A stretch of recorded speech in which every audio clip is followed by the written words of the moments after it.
So welcome to the afternoon in the science basement. Today we have Harriet for talk, but first a few words about the science basement. The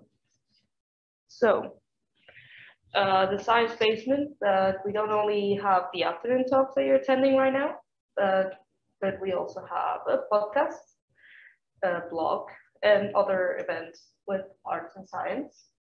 You can follow us on Twitter and Instagram, and you can also go on our Facebook, and you can also find us on our website and learn about our other projects aside from the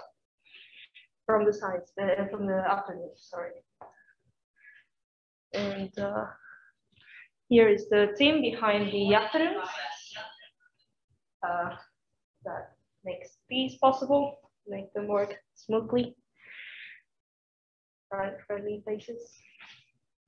But yeah, if you have any comments or questions about the science basement, you can contact us Twitter, Instagram, Facebook, or on our website, or even in our email. You could be our next speakers in the afternoons. So now we have Harriet George from the space physics group from the University of Helsinki. So can we get my PowerPoint?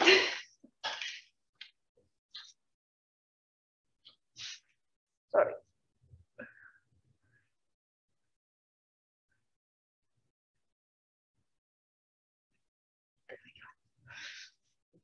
Great, so thank you so much for the introduction, and thank you also to everyone who's here today to listen and also here over Zoom. It's really great to have this opportunity to talk to all of you guys. So today I'm going to be talking to you all a little bit about my doctoral research, which is focused on the Earth radiation belts, which is a region of space very close to the Earth. And most excitingly, I'm going to be talking to you guys about the effects that these radiation belts can have on our technology and even on our lives. But before we get into all of that, we're going to talk about me first. So I'm a PhD student at the University of Helsinki in the space physics group. And if you can't already tell from my accent, I'm not actually from Finland, I'm from New Zealand, a little city all the way down here. So New Zealand is way down south, near Australia. And actually, if you guys have watched the Lord of the Rings movies, you've seen this mountain range, which is only a few hours inland of my hometown. And back in my hometown, I've got my pets, also my family, but I decided that my pets are a bit cuter to look at. So enjoy this while it lasts, because there are no more photos of cats in this presentation, but there will be lots of pictures of the radiation belts, which is the focus of this talk and also the focus of my PhD. So the main point that I want to get across to you guys during this talk is that space is actually a very dangerous environment. So you probably already know that, like if an astronaut takes their helmet off in space, then they're going to die pretty quickly. But it's not just the lack of air that makes space so dangerous. And we actually had a great example of this only a couple of months ago. So in February of this year, 49 satellites were launched by Elon Musk and SpaceX. And this was actually launched at a very dangerous time in the space environment.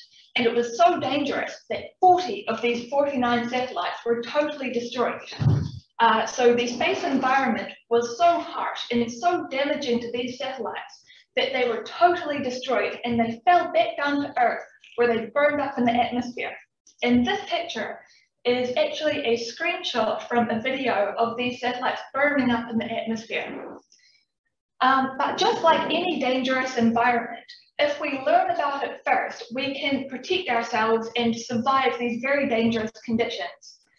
So just like if you wanted to go for a hike up Mount Everest, if you didn't prepare ahead of time, you would die in that very dangerous environment. But if you did your research and prepared yourself and planned everything that you need, then you would probably be fine. So in this presentation, I'm going to start off by getting us situated in space. So we're going to start at the sun and then move through space to the Earth, where the radiation belts are located. Then we're going to zoom in and really focus on the radiation belts and what actually happens in this environment. In particular, we're going to look at a phenomenon called a geomagnetic storm, which are really huge disruptions to the whole environment of near-Earth space. And these can do some very dramatic things to the radiation belts in particular. Then we're going to get into some of the space weather effects. And we're going to start off by looking at how the particles in the radiation belts can actually affect us down here on Earth. And one way that they can do this is by generating one of the most beautiful things in space weather, the aurora. Then we're going to move up actually into space and see how this very harsh environment can affect our technology and even our lives in space. So whenever we talk about space physics, we have to actually start at the sun, because everything interesting that happens in space begins at the sun. So you guys are probably already pretty familiar with the sun. It's constantly putting out light and heat. But in addition to that, it's also constantly putting out plasma. So there's just a constant flow of this material called plasma that's emerging from the sun at all times. And this plasma, after being put out of the sun, moves through space and forms something that we call the solar wind. So in the same way that regular wind is formed by air moving through the atmosphere, the solar wind is plasma moving through the space environment. Something else that's very important that comes out of the sun is actually a magnetic field. So since we are in a plasma environment in the solar wind, a very special property of this is that the plasma actually picks up the magnetic field on the surface of the sun and drags it along with it. And this forms something called the interplanetary magnetic field. So we don't just have empty space and nothingness in space. It's actually full of plasma and all of these magnetic fields that are dragging the effects happening on the sun all the way through interplanetary space where they can whack into the Earth. So I've been talking about plasma a bit, but let's just take a minute to break this down and go through what that actually means. So plasma is a state of matter in the same way that solids, liquids, and gases are states of matter. But this is a special one because it's something that we call a quasi-neutral fluid. So a fluid is something that's just like a gas or a liquid, so it's something that flows. The more technical term is a thing quasi-neutral. So let's just take a second to break that down. So when we have an atom, we have positive charges, which are protons in the middle of the atom, and then negative charges, which are electrons that spin very fast around the outside of the atom. And in a plasma, these charges are broken apart and they're able to move around inside the fluid, inside the plasma. So this quasi part means that we have sort of equal numbers of the positive and negative charges, which make it a neutral environment. And something really important that happens because of all of these positive and negative charges moving around within the plasma is that magnetic fields become really important. So if you have a magnetic field and then you put a charged particle into that magnetic field, the direction that the magnetic field, the direction that the particle travels in will change based on the magnetic field. So this means that if you put a really big magnet next to a blob of plasma, all of the particles inside the plasma would start to move around. So since everything in space is a plasma, this means that it's really, really important that we can understand all of the different magnetic fields that happen in the space environment to properly understand how all of these different things interact. So we've talked a little bit about the interplanetary magnetic field. So the magnetic field that's put out of the sun that moves through interplanetary space. But there's another very important magnetic field that we also need to talk about, and that is the Earth's magnetic field. So in the Earth's magnetic field, just like any magnet, you have the magnetic field lines coming out of one pole and then curving around to the other. But something special that happens in the space environment is that the interplanetary magnetic field pushes the Earth's field in on one side and stretches it out on the other side.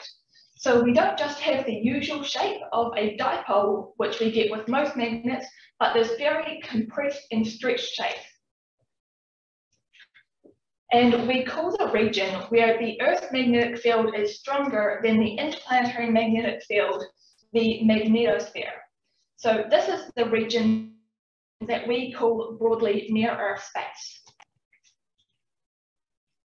And the focus of this talk, the radiation belts, are located in here, quite close to the Earth, well inside the magnetosphere. So this is really right on top of us.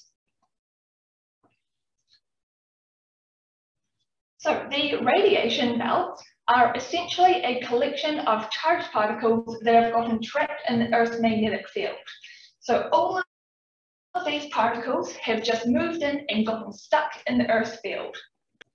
And you might be sitting here wondering, why is it called the radiation belt? Is it radioactive? And if you're thinking that, then you'd actually be thinking the same thing as the people who discovered the radiation belts. So this is actually a direct quote from the people in mission control of the satellite that discovered the belts. And that's because all of the charged particles in the Earth's radiation belts are a type of radiation. So when the satellite was launched, it had a special type of device called a Geiger counter. And this Geiger counter is usually used to measure like nuclear fallout. So in the accident at Chernobyl, or a nuclear bomb test and anything like that, people were walking around with these Geiger counters to measure the levels of radiation because of the nuclear fallout. And this satellite, Explorer 1, had one of these Geiger counters on board, and it was launched up into space, and it was very quiet, and then all of a sudden, very, very loud, measuring huge, huge amounts of radiation. And the guys down in mission control literally thought that space was radioactive when they got those measurements, because it is actually levels of radiation comparable to a nuclear bomb. So that's pretty cool, I think. So back to the radiation belts, we can actually break this down into a couple of major sections. So the first big section is the outer belt. So this is the region that I look at in my PhD, and I think that it's the most interesting region. So this is mainly made up of electrons, which can move very, very fast and get to very, very high energies. And all of these electrons at very high energies, traveling very quickly, make this a very dangerous environment for any satellites that happen to pass through this region. Then we have the inner belt. So the inner belt is in a region of the very strong field right next to the Earth's surface. And it's also quite far away from any of the influences happening in the solar wind or the interplanetary magnetic field. So you can have changes happening in the solar wind that would make changes happen in the outer belt, which is quite close, but those changes can't get all the way into the inner belt. So it makes it a very stable environment where nothing much happens. And then we have a region of empty space in between these two belts. And this is called the slot region. So we don't really have any charged particles in this area. It's really just empty space. And this is great if you're a satellite, because it means that it's a very safe environment for you to be in, where you won't be exposed to these very dangerous levels of radiation. So something really important that I want to get across to you guys is that these radiation belts are very, very close to the Earth. So when we talk about distances in the radiation belt, we talk about it in units of Earth radii. So right now, all of us are at a distance of 1 Earth radius. The inner belts start at 1.2 Earth radii. So if you went 0.2 of an Earth radius straight up, you would be at the start of the inner belt. But okay, what's an Earth radius? What does that actually mean? It's not really a unit that most people really come across. So an Earth radius is roughly 6,500 kilometers. And if you went from Helsinki and then you flew to New York City, so across the surface of the globe, you would travel roughly the same distance as 1 Earth radius. So that's roughly 6,500 kilometers. So when I say that the inner radiation belt starts 0.2 of an Earth radius above our heads, I want you to imagine flying a fifth of the way to New York City, but straight up. And if you did that, you would be at the start of the radiation belts. So really, that's only a couple of hours on a plane. That is extremely close to the Earth. The inner belt goes from 1.2 Earth radii to 2 Earth radii, so 1 full Earth radii above our head. Then we have this empty region of space called the slot region, which lasts for about another Earth radius. And then the outer belt, the fun one, starts. So the outer belt goes from 3 Earth radii out to the outer boundary of the Earth's magnetic field, this thing called the magnetosphere. And the magnetosphere can actually move in and out depending on how strongly the interplanetary magnetic field is pushing on it. So when we have a very strong interplanetary magnetic field, we can have the magnetosphere push very, very far in. So close, in fact, that some satellites actually orbit past the magnetosphere, and that puts the satellites into a very weird environment because the satellites, in that case, would be in the solar wind, not in the magnetosphere. And the other important thing about the radiation belts is that they're actually most intense along the equator. So if you went straight up from Helsinki, because we're quite far north, you would actually miss quite a lot of the very harsh radiation. But if you went to maybe a holiday to the pyramids in Egypt and then went straight up from there, you would be right in the very harsh part of the radiation belt environment. So what do particles do in the radiation belts? Because remember, we have a ton of particles, electrons and protons stuck in the Earth's magnetic field. And within the Earth's magnetic field, they basically have 3 key types of motion. And all of these motions happen on different timescales. So the first type of motion is gyromotion. This is very, very fast oscillation of the particle around a single magnetic field line. Then we have bounce motion. So this is when a particle travels along a single magnetic field line. And this takes a little bit longer. This maybe takes up to a minute. Then we have drift motion, which is the slowest kind of motion. And this is when particles travel all the way around the Earth. And that can take several hours. And particles are doing all 3 of these types of motion at the same time. So they're gyrating and bouncing and drifting all at the same time. And it makes it very complicated. To make things worse, we also have a huge amount of waves happening in this region of the Earth, of space, sorry. So we've got the outer boundary of the Earth's magnetic field shown by this black line, and then the radiation belts are basically all around the Earth here. And all of these different colors that you can see represent a different type of wave. And all of these waves affect different particles in different ways. So it depends on the particle's energy, what wave they interact with. But all of these waves occur in different locations in space. They're stronger or weaker at different times, and it's very complicated. To make everything worse, we also have these things called geomagnetic storms. And geomagnetic storms are the really fun things, because these are basically huge hammers that whack into the entire near-Earth system and cause massive disruptions throughout the entire magnetosphere. So to put this in perspective a bit, I want you all to think of the worst thunderstorm that you've ever been in. Now, I want you to imagine that that thunderstorm covers the entire Earth and it lasts for several days, maybe even a week and a half at most. That is the kind of scale that we're talking about. So something that intense throughout the entire region of near-Earth space. But what can cause something like this? So these are really huge events. So they have to have something really huge driving it. And the answer comes back to the sun, because everything interesting in space starts at the sun. So this picture here is actually a photo of the sun that's been taken by a satellite. So this circle in the middle is a filter that's blocking out the sun because it's very bright and it would overwhelm the camera. And then this thing, this big puff, big flash of light is actually a bunch of plasma that's exploding out of the sun. And these are really enormous events, absolutely huge. Then, when we have this plasma ejected from the sun, it travels through space, through the solar wind, through interplanetary space. And if it travels in the right direction through space, it can whack into the Earth. And that's when we get geomagnetic storms. So all of this plasma thrown out of the sun, whacking into the Earth. So these affect the entire magnetosphere, and the radiation belts are a small part of the magnetosphere, but they also have huge effects here.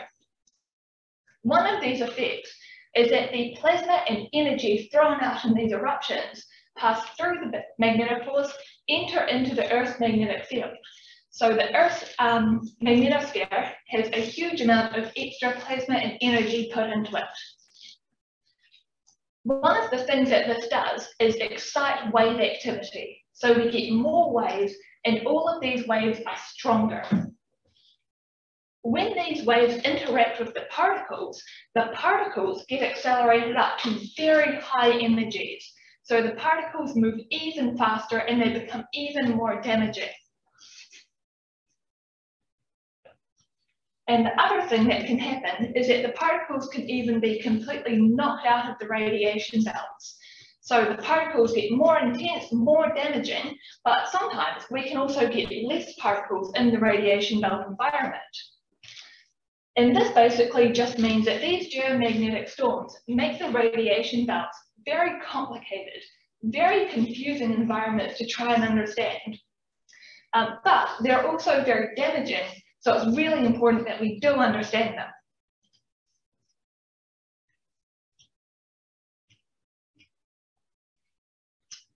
Okay, so why do we even care about this though? These particles are up in space, how can they affect us? And the answer comes from particles actually entering into the Earth. So when these particles are knocked out of the Earth's magnetic field, one thing that can happen is that they actually enter into our atmosphere. So the radiation belts are usually above the atmosphere, but during geomagnetic storms, they can be knocked down into the atmosphere. And this happens because of their bounce motion. So the particles are normally bouncing back and forth along a magnetic field line. But during geomagnetic storms, all of the extra wave activity means that their bounce motion goes further and it actually falls all the way down along the field line into the atmosphere. And when this happens, the radiation belt particle, the electron or proton, reacts with particles in the atmosphere. And then it can do something really beautiful. It can actually generate aurora. And this happens because when these particles from the atmosphere, from the radiation belt, enter into the atmosphere, they react with these particles, and all of these different colors of light are emitted based on how deep into the atmosphere these particles travel. And that's what makes aurora. So we usually have more aurora, stronger aurora during geomagnetic storms because we have so many more of these particles being knocked into the atmosphere. Okay, so that's how the radiation belts can affect us here on Earth, or one way at least. But the most interesting things happen up in space. And the most damaging things that the radiation belts can do is damage our satellites. Because satellites are extremely expensive, they're very hard to get up into space, and if they're being constantly bombarded with very high levels of radiation, then that's very dangerous for them. So any satellite that goes past a very low orbit passes through the radiation belts. So you might be able to see this kind of ring of more satellites here. So every single one of these white dots is a satellite, and we've got this ring here that you might be able to see. And that ring is geostationary orbit. And a lot of very important satellites, like our GPS satellites that we need for our phones to work, have to travel along these orbits. But geostationary orbit is in the outer belt. It's in this very harsh environment with the very high levels of electron radiation. So what can these electrons actually do? one of the most damaging things is that they can cause charging of the satellite. So if we have a medium energy particle hitting the satellite, it latches onto the surface and can cause charge to build up on the surface of the satellite. Then higher energy particles actually pass into the satellite, so they can pass through all of the shielding and protection on the satellite to get inside it and directly damage the electronics within the satellite.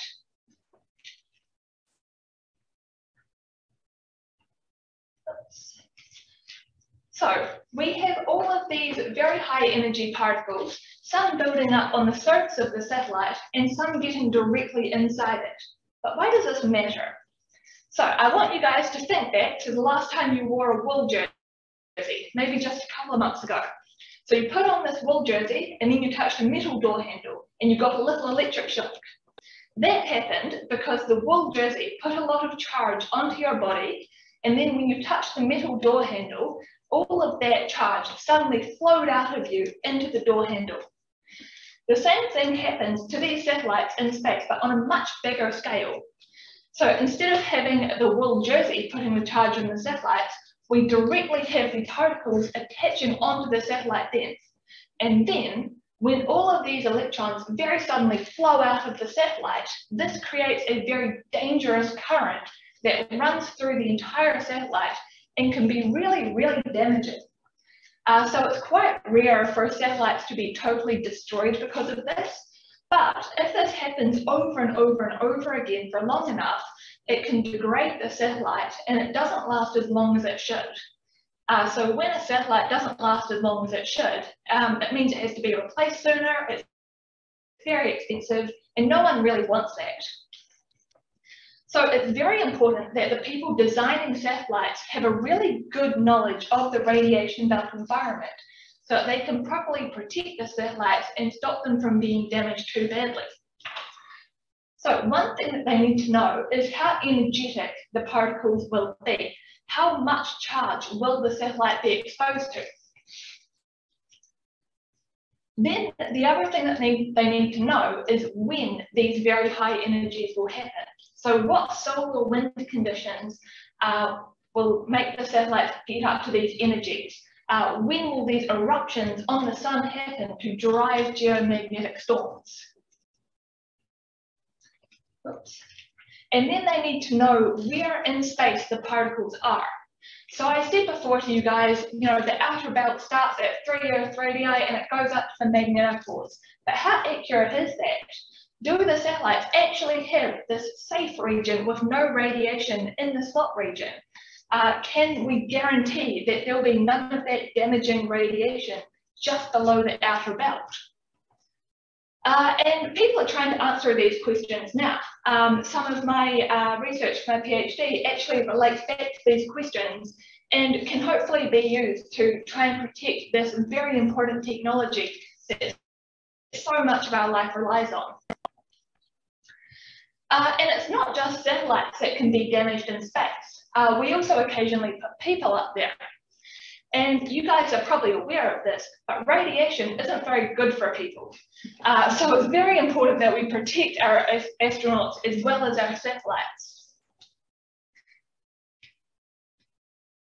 And the major way that we protect our astronauts is by planning ahead. So really thoroughly researching this environment and making a plan to protect them.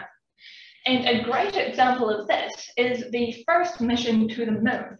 So the Apollo 11 mission. This was done pretty soon after the discovery of the radiation belts, and they had to really carefully plan their orbit to avoid the harshest region of space. So I mentioned near the start of the talk that the most dangerous electrons occur in the equatorial plane, so in this kind of region.